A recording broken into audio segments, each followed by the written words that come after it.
The old space station floated in silence. No voices, no machines, only cold metal and darkness. Ray, a human engineer from Earth, stepped through the broken door. His boots crunched against shattered glass and frozen dust. He was sent to explore the place. No one had entered it for over 10 years. His flashlight moved slowly across the empty hallway. Walls were cracked, panels were missing, and everything smelled of rust and ice. But then, something strange appeared at the end of the corridor. A large round pod stood in the center of a room, covered in frost. The glass was thick, but Ray could see a small figure inside. He walked closer, his heart pounding. It was a cryochamber, a sleeping pod used to freeze someone for a long time. Inside it, a girl lay curled up, her skin pale and thin. Her body was shaking even in deep sleep.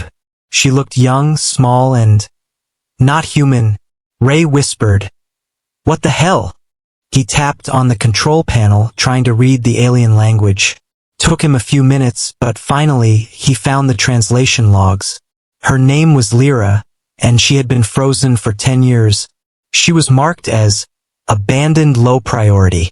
Ray's stomach turned. "They left her here to die," he muttered. Without thinking more, Ray started the pod's warming sequence. Lights blinked, steam hissed, and the pod slowly opened with a soft click. Cold air rushed out, and the girl gasped, her eyes snapping open. They were big, glowing purple and full of fear. She tried to move but fell to the side, too weak to stand. Ray stepped forward, holding his hands up. "Hey, it's okay. I'm not here to hurt you." She looked at him, confused and scared. Her voice was a soft whisper. Are you real?" Ray nodded. "Yeah, I'm real." The girl blinked slowly, tears forming in her eyes. "I thought I died. I thought no one would ever come," she said. Ray took off his jacket and gently wrapped it around her. She flinched at first, then leaned into the warmth. Her body was freezing. Ray could feel it even through the fabric. He asked, "What's your name?" She replied, "Lyra. I was a medical assistant. They said they would come back for me." She looked away, her voice cracking. "But they never did." Ray helped her sit against the wall. He gave her water and a food pack from his bag. Lyra ate slowly, like she hadn't tasted anything in years. Her hands trembled, and she kept glancing around the room. She whispered, "This place is full of ghosts." Ray frowned. "You mean other people?" She shook her head. "No, just memories." As the heat from the pod faded, Lyra began to shiver again. Ray turned on a portable heater and placed it near her. Still, her body wouldn't stop shaking. She looked at him with pleading eyes. "Can I stay near you tonight?" Ray was surprised. "Why?" She lowered her head. "My body can't make heat on its own. We need others or we sleep forever." Ray hesitated, then nodded. He set up a sleeping bag on the floor and helped her lie down beside it. She moved close, carefully, almost afraid to touch him. But the moment her hand brushed his arm, her trembling slowed. She let out a deep breath. "You're warm, thank you." Ray stared at the ceiling, not knowing what to say. A part of him wanted to ask questions, but another part told him to let her rest. Then suddenly, there was a sound. A soft thump, like something moving in the hall. Ray sat up quickly, shining his light toward the door. Lyra's eyes opened wide in fear. "They're back," she whispered. Ray asked, "Who?" She clutched his arm tightly, her voice low. "The ones who left me here. They never wanted me to survive." The warmth in the room turned cold again. Ray grabbed his toolkit and stood in front of Lyra. "Whoever it is, they're not taking you again," he said firmly. The girl looked up at him with something new in her eyes. Hope. For 10 years, she had only cold, silence, and fear. Now, for the first time, Someone stood between her and the darkness, and that was enough to make her believe again. Lyra sat close to the small heater, her thin fingers stretched toward the weak warmth. But it wasn't enough. Her body still trembled, and her breathing stayed shallow. Ray looked at her from across the room, confused and unsure what to do next. He had found her by accident, and now he couldn't leave her. She wasn't just some alien girl from a dead station. She was someone who had survived 10 years of freezing loneliness. Lyra looked up slowly, her purple eyes soft and tired. "I'm sorry for asking, but can I stay near you tonight?" Ray blinked. "You already are." She shook her head gently. "I mean, close." There was hesitation in her voice, almost shame. "Our kind, we survive through shared heat. Like animals, maybe. But it's how we live." Ray felt awkward, but he couldn't say no. He nodded. "Okay, I get it." Lyra gave a faint smile, then quietly moved closer. She lay beside him, so gently, like she was afraid he would change his mind. Ray felt her cold skin press against his arm, and he flinched a little, but her body quickly started to relax. She sighed. "This is the first time in 10 years I felt warm." Ray didn't know what to say. He wasn't used to people needing him like this, especially not an alien girl who had been forgotten for so long. As they lay in the dark, Lyra whispered, "I used to work in the healing chambers. I helped the wounded soldiers, patched up burns, kept people alive." Her voice turned bitter. "But when they ran out of ships, they said I wasn't strong enough to fight. So they left me behind." Ray turned his head slightly. "That's cruel." She gave a short nod. "That's war." Outside, the sound of wind scraped across the station walls. Even in space, the old structure creaked and groaned like it had its own breath. Lyra shifted closer, placing her hand near Ray's chest. "You have a strong heart," she said softly. "I can feel it."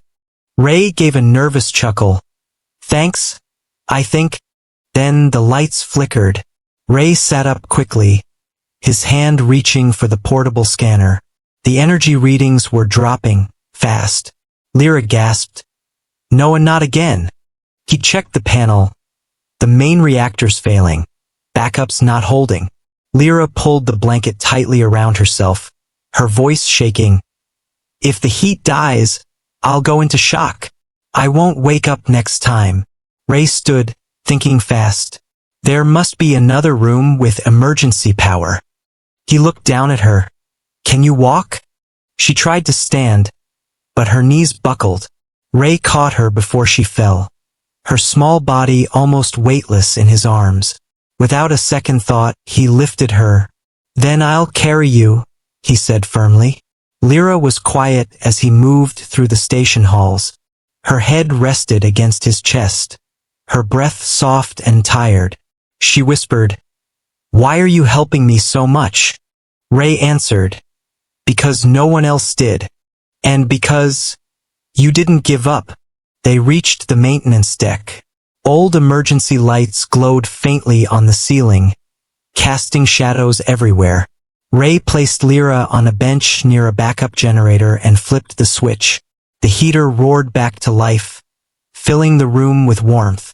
Lyra gave a soft cry of relief, curling beside the heat source like a child returning to safety. Ray sat beside her, exhausted. He looked at her for a moment, wondering how she survived this long. She wasn't like the alien warriors he'd read about. She was gentle, quiet, and kind. Forgotten by her own people, yet still alive, still holding on. As silence settled again, Lyra whispered, "Ray?" He turned. "Yeah." She hesitated, then asked, "Will you stay close? Just for tonight?" Her voice was small, almost scared. Ray nodded, moving closer so she could rest against him. He wrapped the blanket around them both, and in that moment there was no human, no alien, just two beings who had found each other in the cold. The warmth slowly returned to her body. Her fingers stopped shaking. Her breathing calmed. Ray looked down at her as she finally closed her eyes. Before sleep took her, she whispered one last thing. "Thank you for not being like them." He didn't reply, but his arm gently tightened around her shoulders. He knew something had changed in both of them, and deep inside he felt something strange and unfamiliar, the need to protect. Whatever came next, he wouldn't let her freeze again. The lights in the maintenance room were dim but steady. Lyra sat beside the heater, holding a hot drink Ray had prepared for her. She looked more alive now. Color had returned to her cheeks, and her fingers no longer trembled, but her eyes stayed distant, like they were watching something far away, something painful. Ray sat across from her, fixing a small scanner. He looked up, feeling better. Lyra nodded slowly. "Warmer, but my chest still feels tight." He tilted his head. "From the cold." She gave a weak smile. "No, from remembering." Ray paused, setting down his tools. "You can tell me," he said gently. Lyra stared into the heater's glow, her voice quiet. "I was part of the medical team, the youngest assistant. When the battle started, we treated hundreds of wounded, but the enemy ships kept coming, and the leaders gave up hope." Ray listened, not interrupting. Lyra continued. "They planned an evacuation, but there weren't enough escape pods. They saved the high officers, the warriors, and the scientists." Her hands tightened around the drink. "I wasn't on the list. I asked them why, and they said, 'You're too small, too weak. You'll slow us down.'" Ray's chest tightened. "That's awful." She looked at him, her eyes filled with sadness. "They smiled at me before they left, as if I should be proud to be sacrificed." Ray clenched his fists. "You didn't deserve that." Lyra looked away. "I kept hoping someone would come back. For days, weeks, then years." She closed her eyes. But no one ever did. The silence grew heavy between them. Then, a low beep came from Ray's wrist scanner. He picked it up. Unfamiliar movement detected in the west hallway. Lyra opened her eyes fast. "Someone's here." Ray stood, grabbing his toolkit and a metal rod. "Stay behind me," he said. They moved slowly through the dark halls. The station groaned, cold air leaking from broken pipes. As they turned a corner, Ray saw a shadow disappear behind a bulkhead. He raised the light. Nothing, just flickering metal and dust. Lyra whispered, "That wasn't a person." Ray looked at her. "What do you mean?" She crouched low and placed her hand on the floor. "I feel the vibrations. It was a drone." Ray frowned. "Yours?" Lyra shook her head. "No, not ours, worse." Suddenly, a small flying object zipped out from behind a wall. It scanned the room with red light and locked onto Lyra. A mechanical voice echoed, "Subject 7 detected. Dispose on sight." Ray didn't wait. He grabbed Lyra's arm and pulled her into the side corridor. "Run," he said. They ran through the frozen tunnels, the drone chasing close behind. It fired a flashbolt, hitting the wall and leaving a burn mark. Lyra gasped. "It's one of the cleanup bots. They were sent after the evacuation, to destroy what was left." Ray growled, "Including you?" She nodded. "Yes, I was never meant to wake up." They ducked into a storage room and locked the door. Ray set up a shield generator he carried, forming a light barrier. The drone buzzed outside, scanning, but didn't attack yet. Inside, Lyra sank to the floor, her arms wrapped around her knees. Ray knelt beside her. "You okay?" She nodded, but her eyes were full of tears. "I didn't want to believe it before," she said softly, "but now I know. They wanted me gone." Ray sat beside her. "And they failed. You're still here, and now, You've got me. Lyra looked at him, confused. Why do you care so much? He shrugged. I don't know. Maybe because I've seen too many people left behind. Too many stories ending without a second chance. He paused, then smiled. But your story's not over. They rested for a while as the drone slowly gave up and floated away. Ray checked his equipment. We'll have to find a better place to hide. There might be more of those bots. Lyra stood, shakily but stronger than before. I know a place, she said. Deep in the lower levels. It's near the old power core. It might still be warm. Ray looked at her and nodded. Then that's where we'll go. Lyra reached out and touched his arm. Thank you for standing with me. Ray gave a small grin. Get used to it. I'm not leaving you behind. And with that, the two walked deeper into the cold station. One girl who had been abandoned, and one human who refused to let her be forgotten. Ray followed Lyra down a narrow service tunnel. Pipes lined the walls, leaking frozen gas that sparkled like dust in his flashlight beam. The cold was sharper here, cutting through his clothes. Lyra walked ahead, slow but steady. Her voice was soft. The lower levels weren't mapped by the drones. They were too deep, too broken. Ray glanced back. That means safer, right? Lyra gave a weak smile. No, just harder to reach. They reached a broken hatch sealed with ice. Ray tapped it with his wrench. It didn't budge. Lyra stepped forward, placing her hand on the panel. Her fingers glowed slightly, and the ice began to melt. Ray stared. You can do that? She nodded. My species. We share energy through touch. But I haven't used it in so long. The door finally opened with a loud hiss, revealing a long staircase leading down into blackness. Ray turned on 2 portable lamps and handed one to Lyra. Together, they began their descent, their breaths fogging in the cold air. About halfway down, the metal under Ray's foot cracked. He froze. Wait. The step broke, and he slipped through the gap, falling hard onto the floor below. Lyra screamed his name and rushed after him. Ray groaned, his leg twisted under him. It's not broken, he muttered. Just bruised. Lyra helped him sit up, wrapping his arm around her shoulder. You shouldn't have gone first, she whispered. Ray chuckled. Too late now.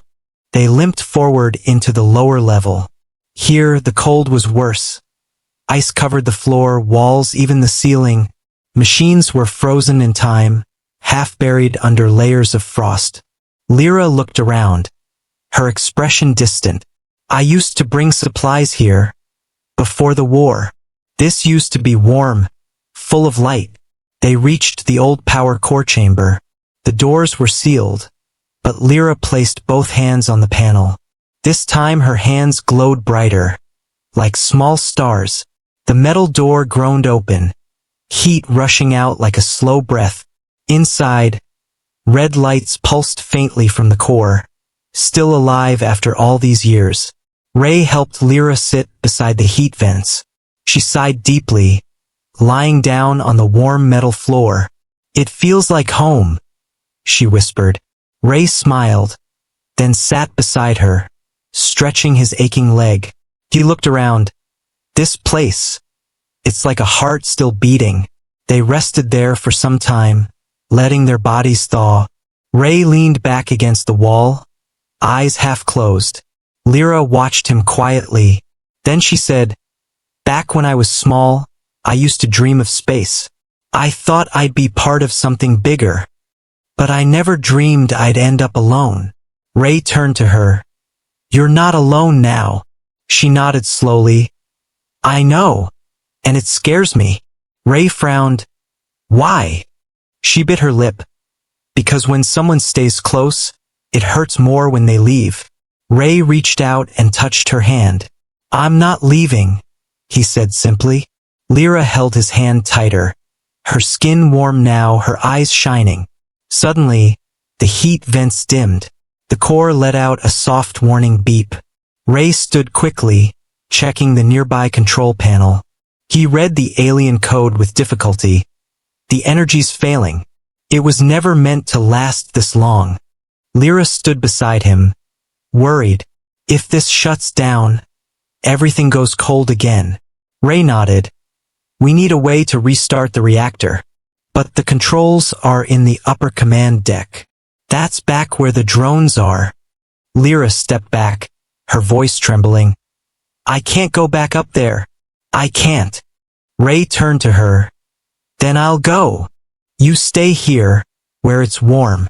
But Lyra grabbed his arm, shaking her head. No, I'll go with you. Her voice cracked, but she stood tall. I don't want to be left waiting again. Ray gave a proud smile. Then let's do it together. They gathered tools, power cells, and extra heaters from storage. Ray supported Lyra with one arm, and she helped light the path with her glow. Together, they moved back into the icy halls. Every step forward was painful. But they didn't stop. Through collapsed walls and frozen doors, they kept going. Ray looked at her often. This fragile girl who had once been left to die. Now she walked beside him, brave and glowing with life. The ice cracked beneath them. The station groaned like it knew they were coming, and still they pushed forward, because now they had each other, and this time, neither of them would face the cold alone. Ray and Lyra reached the upper command deck after hours of climbing. The path was filled with broken wires, hanging metal, and thin layers of frost that made every step dangerous. Ray's arms stayed tightly around Lyra, helping her when her legs grew weak. She leaned against him but never complained. I can't believe we made it, she whispered. As they entered the last control room, the room was quiet, warmer than the rest. At the center stood a glowing chamber, the main heat core, pulsed gently, still alive, but barely. Ray moved to the control panel, his fingers dancing over the buttons. It's losing power slowly, he muttered. But I can give it a jump start. Lyra sat down beside the warm console, her body glowing softly in the heat. She closed her eyes, breathing deeply for the first time in days. Ray glanced at her. You okay? She opened her eyes. This warmth, it's everything to me. For 10 years I felt cold inside, even in dreams. She touched the floor. But now, I feel my heart beating again. Ray smiled. That's good. But then a soft alarm rang from the console. He read the translation, and his smile disappeared. Lyra, he said slowly. The station just started a countdown. Self-destruct sequence. Someone activated it. Lyra's eyes widened. Was it the drone? Ray nodded. Most likely. He looked at the timer. We have 15 minutes before this whole place melts into metal soup. Lyra stood up, panic flashing across her face. We have to stop it. Ray tapped the keys quickly, but the system was locked. Only way to stop it is manual override. And the override panel is back in the command dome. That's near the ship bays, on the other side of the station. Lyra grabbed his hand. Then we go now. But Ray looked down at her feet, trembling again. You can't walk that far in time. Her voice cracked. Then you go. Ray hesitated. I'm not leaving you again. Lyra shook her head. If you don't go, we both die. She placed her glowing hands against his chest. You gave me warmth, Ray. Now let me give you time. Ray slowly nodded, heart heavy.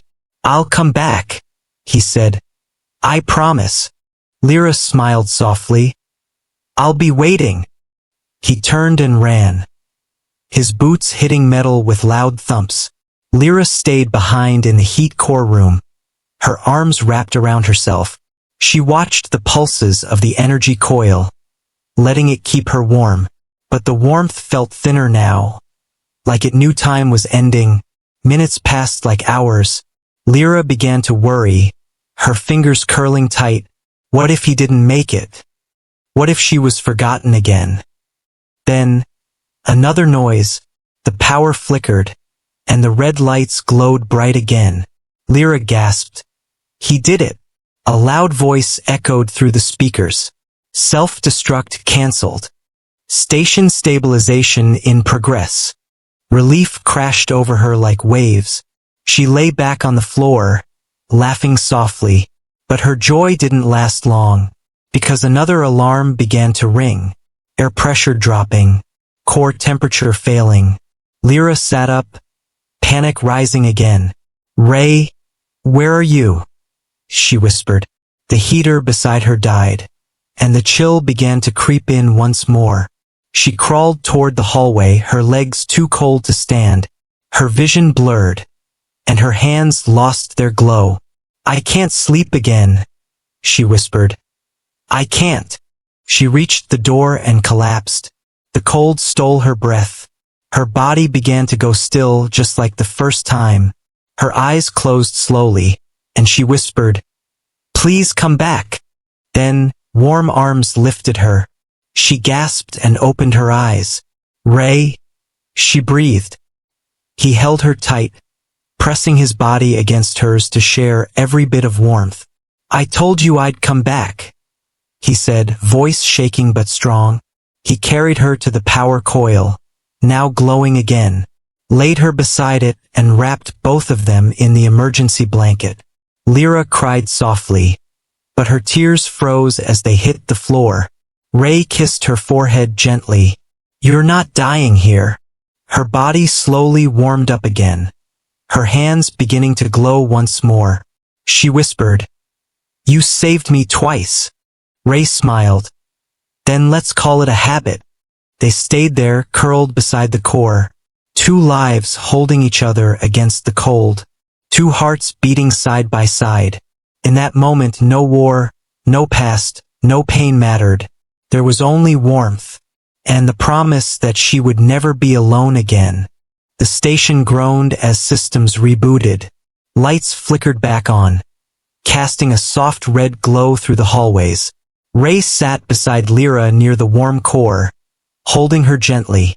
Her skin, once icy, now glowed faintly again, but her breath was still slow, weak, like a candle flickering against the wind.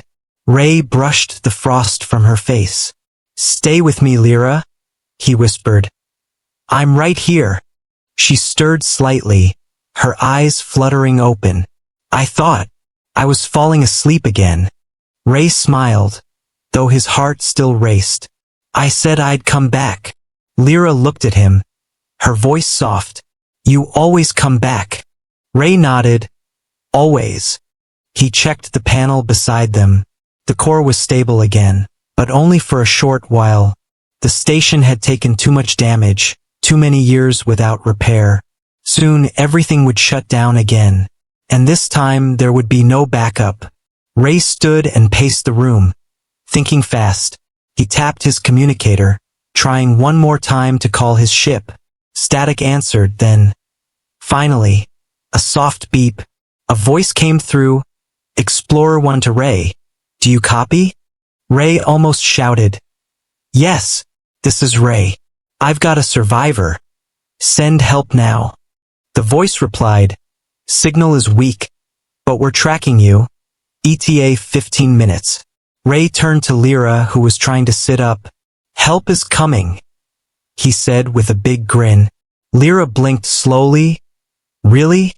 He nodded. "You're going home." But her expression changed. She looked afraid. "I don't have a home," she whispered. "My people abandoned me." Ray walked to her and knelt beside her. "Then we'll make a new one." Suddenly, loud clanking echoed through the hallway. Lyra gasped, clutching Ray's arm. "It's not over," she said, voice shaking. Ray stood up and grabbed his wrench. Heavy footsteps approached, too heavy for a drone. From the hallway, a large figure appeared. Armored, tall, with glowing eyes. An alien soldier, one of hers. Lyra stared, frozen in shock. I know that armor, she said. He was on the medical ship he left me behind. The soldier stopped, looking at her. Subject 7, he said coldly. You survived. Lyra's voice cracked. Why did you leave me? The soldier tilted his head. Orders. You were not essential. Ray stepped between them, his voice sharp. She's essential to me. The soldier raised a scanner. Human. Step aside. Lyra stood, weak but defiant. No, she said. You left me to die. But I lived. The soldier's eyes narrowed. You were not supposed to wake up. Ray clenched his fists. She woke up because she's strong. Because she never gave up. Behind them, the communicator beeped again. Rescue ship arriving in 2 minutes. Ray looked at Lyra, then at the soldier. You can't take her now, he said. She's not yours to judge anymore. The soldier raised his weapon. But before he could fire, Lyra stepped forward. Her hands began to glow, brighter than ever before. She placed one hand on the metal floor, and heat surged through it. The soldier stepped back, surprised. You, he whispered. You've awakened your core. Lyra's voice was calm and powerful. I may be small, she said, but I'm alive, and I won't let you take that from me. The ground cracked under the heat of her energy. The soldier stumbled, retreating down the hallway. Ray pulled Lyra back, holding her close. You're amazing, he whispered. She smiled weakly. That felt good. Then, the sound of engines roared above them.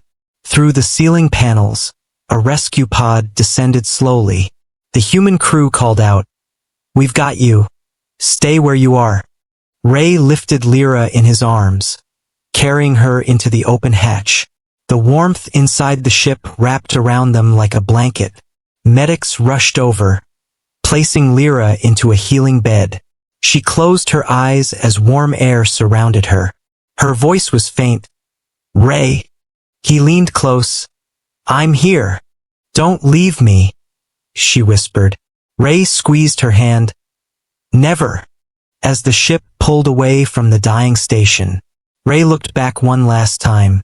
The cold, broken place that had held Lyra for 10 long years. Now just a shadow. But beside him, breathing slow and steady, was the girl who survived it all. And though the countdown had ended, a new story was just beginning. Together they had escaped the ice. Now, they would chase the warmth. The human rescue ship soared quietly through deep space. Inside, soft lights glowed, warm air flowed, and the sound of engines hummed like a heartbeat. Lyra lay in a medical pod, her eyes slowly opening. She blinked at the ceiling, not cold metal, not flickering lights, but soft panels and gentle heat. For a moment, she didn't move, afraid it was a dream. Then she turned her head and saw Ray sitting beside her, fast asleep in a chair. She smiled, weak but peaceful. Her fingers reached out and touched his hand. He stirred, blinking awake, then sat up straight. You're awake, he said, voice full of relief. She nodded slowly. It's real, isn't it? Ray grinned. Yeah, you're safe now. She looked around, taking in the soft blankets, the glowing heater, the clean walls. I've never seen anything like this, she whispered. Ray chuckled. It's not fancy, but it's better than freezing in a broken station. Lyra tried to sit up, and Ray helped her gently. The ship's medic entered the room, smiling. She's recovering well, the medic said. But she needs warmth always. Her species relies on shared body heat. More than we thought. Ray looked at Lyra, who glanced down shyly. I'm sorry, she whispered. It's embarrassing. Ray shook his head. No, it's not. He smiled. If warmth is what you need, I'll stay right here. The medic raised an eyebrow, smiling slightly. I'll note that on her chart. he said, then left them alone. Lyra leaned against Ray's shoulder, her body still weak, but her eyes were brighter now, filled with something new. Trust, she whispered. No one's ever stayed before. Ray replied, well, I'm not like most people. The days passed, and Lyra's strength returned. She walked slowly through the ship's halls, always beside Ray. He gave her warm drinks, taught her how to use human tech, and even showed her how to read Earth language. She laughed when she read her first word. Blanket. I like this word, she said. It means safe. Ray smiled. That's exactly what it means. One night, Lyra stood on the observation deck, looking at the stars. Ray joined her, holding 2 cups of steaming tea. She took hers, wrapping her fingers around the warm cup. I used to hate space, she whispered. It felt cold, empty. Ray asked, what about now? She smiled. Now it feels like a path. Ray sipped his tea, then asked softly, what will you do next? Lyra was quiet for a moment, then answered, I want to find others like me. Not from my species, just others who were forgotten. Ray nodded slowly. You want to help them? She looked at him. Like you helped me. Ray looked at her, eyes full of warmth. Then I'll help you help them. Lyra's eyes glistened. I'm not used to being someone's mission, she said. Ray chuckled. You're not a mission, Lyra. You're my friend. She looked down, then whispered, maybe something more. Ray's heart skipped, but he said nothing, just smiled and offered his hand. She took it without hesitation, her fingers warm, her grip soft. Together they stood there, watching the stars flow by. The ship eventually reached the main human station, a large orbital base. Lyra stepped onto the platform, nervous but steady. Humans stared at her, but not with fear. They looked curious, kind, open. A young girl even walked up and offered her a soft red scarf. You look cold, the girl said. Lyra accepted it, wrapping it around her neck. Thank you, she said, her voice warm. Ray stood beside her, proud. She's one of us now, he told the officer at the gate. Her name is Lyra. And just like that, Lyra was no longer a forgotten file or a sleeping ghost in a broken pod. She was alive, seen, remembered, and welcomed. Days turned into weeks, and Lyra became part of the human colony. She helped build a warming center for alien refugees. She taught others how to share warmth, not just with blankets and heaters, but with kindness. She smiled more often, laughed more freely, but every night she still asked Ray the same thing before bed. Will you stay close? And every night his answer was the same. Always. Because after 10 years of sleeping cold and alone, she had found the one thing no machine or species had ever given her. A human's promise. And with that, she finally had the warmth she had always deserved.